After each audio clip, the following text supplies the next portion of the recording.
ಸ್ವಾತಂತ್ರ್ಯಕ್ಕಾಗಿ ಬಿಜೆಪಿಯಿಂದ ಒಂದು ಪ್ರಾಣಿಯೂ ಭಾಗವಹಿಸಿಲ್ಲ. 84 ಈ ಕ್ವಿಟ್ ಇಂಡಿಯಾ ಸ್ಮರಣಾರ್ಥ ಕಾರ್ಯಕ್ರಮದಲ್ಲಿ ಹರಿಪ್ರಸಾದ್ ಮಾತನಾಡಿದರು. ಬಿಜೆಪಿ ಆರ್ಎಸ್ಎಸ್ನ ಒಂದೇ ಒಂದು ಜಂತು ಕೂಡ ಹೋರಾಟದಲ್ಲಿ ಇರಲಿಲ್ಲ ಅಂತೇಳಿ, ಇವರ ಭಾಗವಹಿಸಿದ ಉದಾಹರಣೆ ತೋರಿಸಿ ಅಂತೇಳಿ ಆಕ್ರೋಶವನ್ನು ಹೊರಹಾಕಿದರು. ಬಿಜೆಪಿಯ ವಿರುದ್ಧ ಕೆಪಿಸಿಸಿ ಅಧ್ಯಕ್ಷ ಬಿಕೆ ಹರಿಪ್ರಸಾದ್ ಆಕ್ರೋಶವನ್ನ ಹೊರಹಾಕಿದ್ದಾರೆ.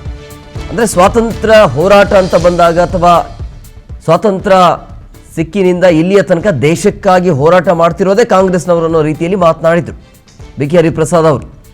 ಸ್ವಾತಂತ್ರ್ಯ ಹೋರಾಟದಲ್ಲಿ ಬಿಜೆಪಿ ಜನಸಂಘದ ಒಂದು ಪ್ರಾಣಿಯೂ ಕೂಡ ಭಾಗವಹಿಸಿರಲಿಲ್ಲ ಅಂತ. ಬಿಜೆಪಿ ಮತ್ತು ಈ ಆರ್ಎಸ್ಎಸ್ನ ಒಂದೇ ಒಂದು ಜಂತು ಕೂಡ ಹೋರಾಟದಲ್ಲಿ ಇರಲಿಲ್ಲ.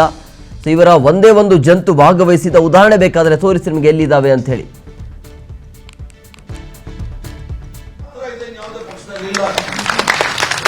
ಭಾರತೀಯ ಜನತಾ ಪಾರ್ಟಿ, ಆರ್ಎಸ್ಎಸ್ ಅವರು, ಜನಸಂಘ ಅವರು, ಹಿಂದೂ ಮಹಾಸಭಾದವರು, ವಿಶ್ವ ಹಿಂದೂ ಪರಿಷತ್ ಅವರು ದೇಶ ಅಂತ ಯಾವತ್ತೂ ಮಾತಾಡೋದಿಲ್ಲ, ಧರ್ಮ ಅಂತ ಮಾತಾಡ್ತಾರೆ. ದೇಶ ಅಂತ ಮಾತಾಡೋದಿದ್ದರೆ ಅವ್ರಿಗೆ ಯಾವ್ದಾದ್ರು ಇಂಥ ಒಂದು ಪವಿತ್ರವಾದ ಕಾರ್ಯಕ್ರಮವನ್ನು ತೋರಿಸಿ.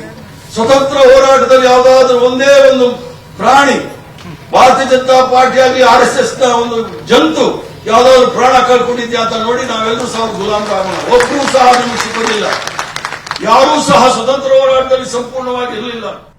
ವಿಜಯಪುರ ಜಿಲ್ಲೆಯಲ್ಲಿ ಎಂಬಿ ಪಾಟೀಲ್ ಕಡೆಯಿಂದ ಬರ ಪರಿಶೀಲನೆ ಆಗಿದೆ.